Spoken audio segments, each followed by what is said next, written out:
like the gloves are off in the ongoing tussle between property developer MRMGF and the Delhi Development Authority. The DDA has argued in the Delhi High Court that the developer has failed to complete the project till date and has made itself liable to confiscation of its bank guarantee as damages.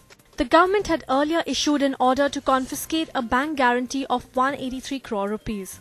Despite uncertainty over the project, the CWG village is a popular buy in the resale market and is reportedly fetching 17,000 rupees per square foot. India's biggest realty firm DLF will be making one of the biggest plotted land development sale in the country. DLF has put 50 acres of prime land up for sale in the Sector 73 of Gurgaon. These residential plots have been priced at approximately 50,000 rupees per square yard. DLF is expected to rake in almost 1,200 crore rupees for this sale. The company will be launching 2 to 3 more plotted developments in Gurgaon over the next few months. So that's the buzz that we're picking up in the property space this week. But the real jolt in the space came when we heard of the scam. The big one that's dubbed as the housing finance scam. Now, this scandal could potentially impact the entire realty landscape. In Realty Check this week, my colleague Sameera has gone out to find out the exact impact this scandal can possibly have in your plans to buy a property.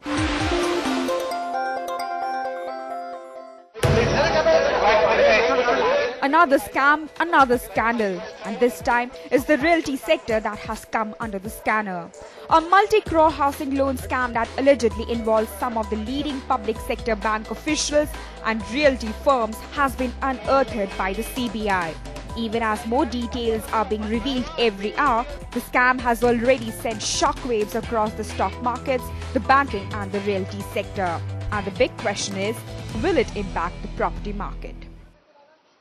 What may happen is the developers may keep the price, hold the price, or actually reduce the price so that they can sell more volumes and get the price, raise the money through that route, because the money raising through the banking route will have dried up in the next 3 to 6 months.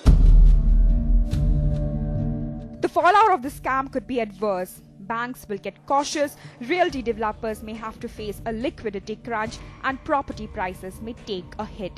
But with shortage of homes, many feel this latest scandal will have no immediate impact on the booming property market. There is a huge housing shortage in this country, which is why housing prices are at global levels. Though the quality of the housing product and the quality of the urban environment is clearly third world. And the reality is that given this shortage, I think a lot of developers have a lot of room to keep making mistakes for a while. While developers may or may not have to face the consequences of this mistake, home buyers that are seeking institutional finance have nothing to worry about.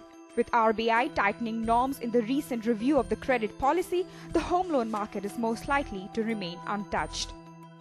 Any consumer who buys a flat for 30 to 40 lakh, he want a loan for 20 lakhs or 10 lakhs.